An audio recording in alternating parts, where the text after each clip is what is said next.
Tete, aku mau tanya nih. Tete tahu biologi?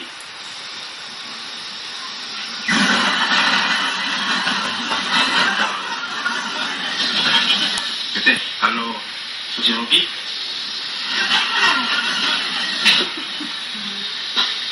Tete, satu pertanyaan lagi, Tete. Kalau antropologi? Kau tanya pada apa?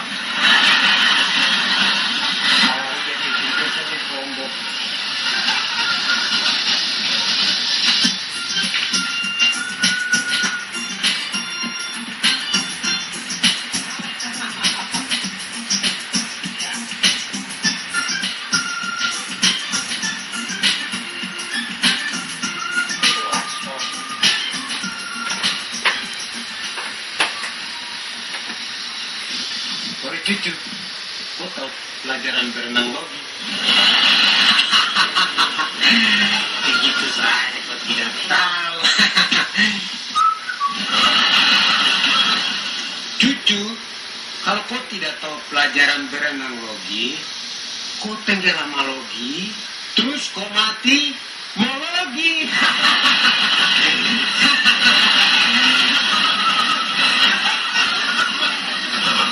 Kau belum tahu Tete ini sudah SMP. Oh baru SMP saja sombong.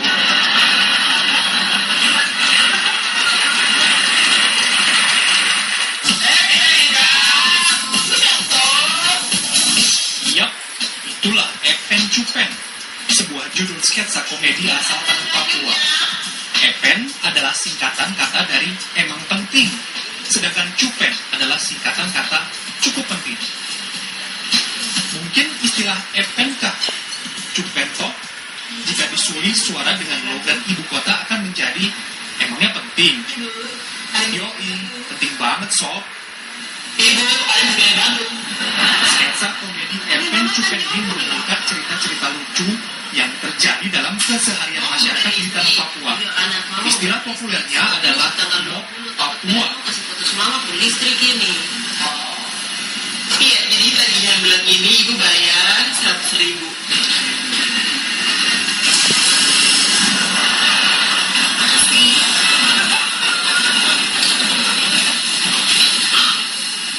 Mama, ini cuma 70.000 saja.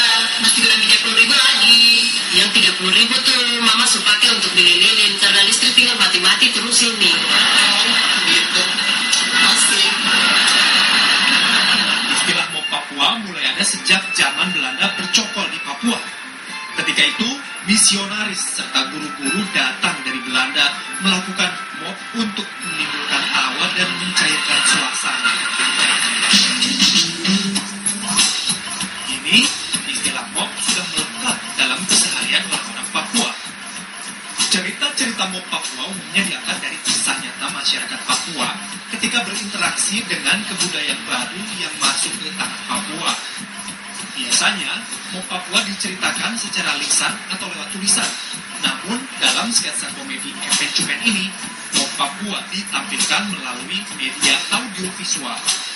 Sketsa komedi Epen Cupen ini disutradarai oleh Irham Aco Bahtian, seorang sutradara asal Kota Merauke.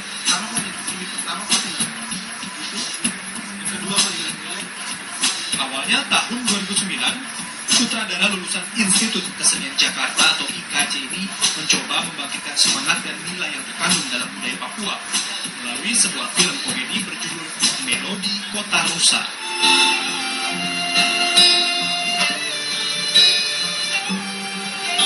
Nah, eksperimen pertama kami yang berjudul Melodi Kota Rusa itu sebenarnya itu kan sudah ada di unsur mop kita masukkan ke dalam. Sebelum kita membuat Epen Cupen, sebenarnya mop kita coba hidupkan ke film itu melalui film Melodi Kota Rusa.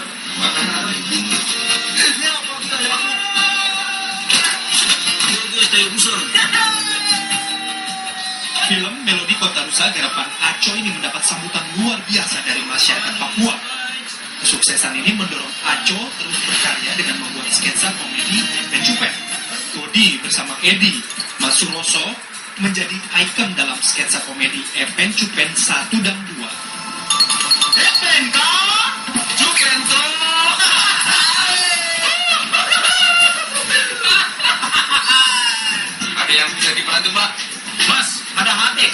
Coba, yang merek apa ya? Yang kalau dikasih menyala langsung dia bunyi ting ting ting ting ting. Bongkar toko.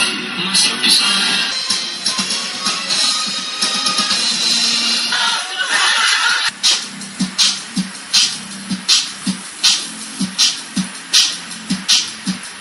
Lu masih ini semua dari sini. Biar aku buat pagar lagi tetap samsak panjang. Barang apa ya ini?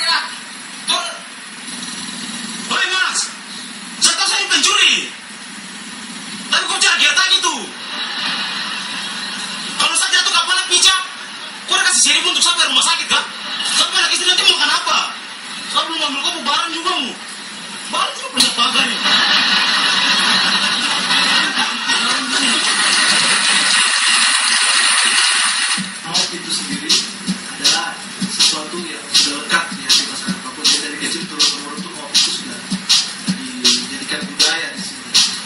Cuman maop itu selama ini ditutupkan secara lisan dan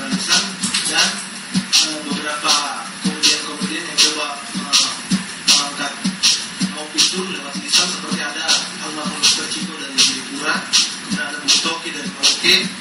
Itu agak sulit diterima kata-katanya oleh masyarakat di luar Papua, mungkin bahasanya ya, logatnya. Jadi saya kemudian coba membuat sebuah sketsa yaitu Epen Jupen, yang kebetulan pada saat itu kami mendapatkan 2 bintang baru yang sangat fenomenal di daerah timur, yaitu Dodi dan Mas Suroso.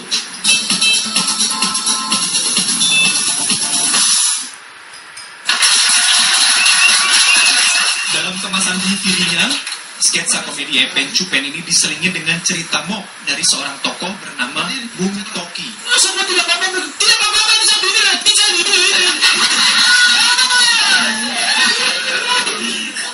Melalui komedian Bung Toki ini, Aco menampilkan figur komedian Papua yang humoris dan mengundang kelucuan ketika bercerita.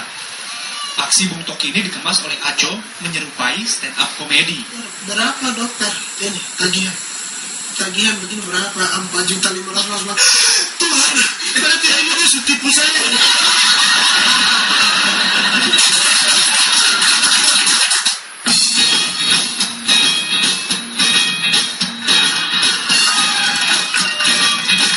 Bung Toki berbagi cerita mock di hadapan penontonnya dengan bahasa, logat, hingga tingkah laku untuk membuat penonton tertawa dan terhibur.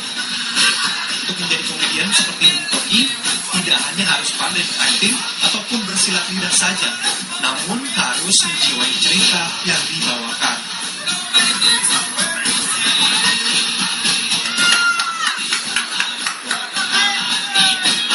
Jadi cerita mock ini kalau untuk pribadi saya, kebetulan karakter saya juga orang suka humor, makanya mungkin cerita mock ini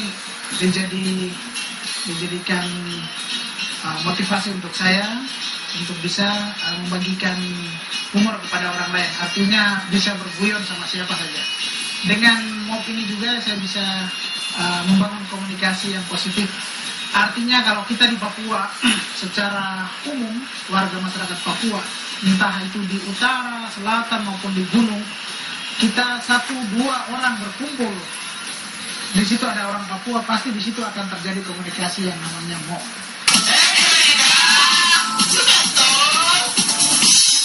Selamat pagi. Ya, selamat pagi. Selamat tidur. Oh iya, Bu. Kalau tidak salah, beberapa bulan Ibu yang pernah kawin. Iya, Dok. Terus, sekarang ada apa lagi? Hamil lagi, dokter. Terus, pil KB yang saya kasih diminum atau tidak? Bagaimana, Bapak Dokter? Obat baru sampai di leher, celana sudah sampai di lutut.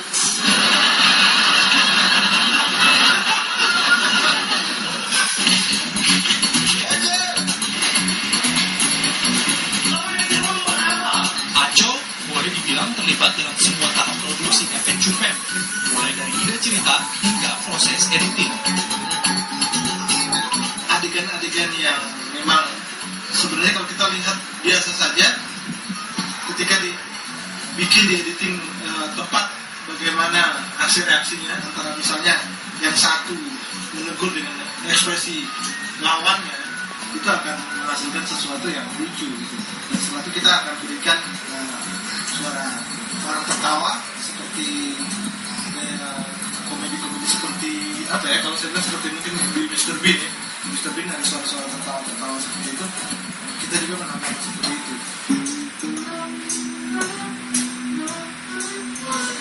Sampai sekarang, Aco terus memproduksi sketsa komedi Epen Cupen.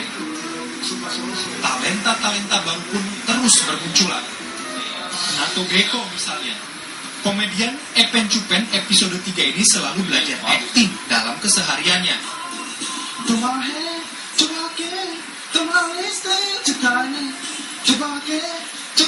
Nah itu sebenarnya lagu kesukaan setiap pagi, sore, malam. Itu lagu ini saya bisa ulang 5 kali, 4 kali. Di rumah sebelah, saya punya teman-teman sebelah, dia ulang-ulang gitu untuk apa? Saat itu saya punya bakat sih, saya jadi artis. Dia bisa acting di depan kaca, kayak orang gila-gila saja. Saya ingin menjadi artis. Sampai kapanpun dan dimanapun tetap saya akan jadi artis. Itu saya punya mimpi. Mimpi jadi artis, jadi orang besar, banyak dikenal orang. Tapi setiap malam dalam kamar saya bilang, Tuhan tolong saya mau jadi artis. Sampai kapanpun dan dimanapun Tuhan, saya mohon, saya adalah anak kamu Tuhan. Jadi saya bilang begitu sama Tuhan di atas.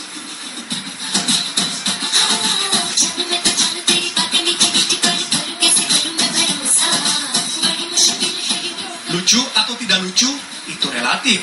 Yang jelas, tertawa bisa membuat kita gembira.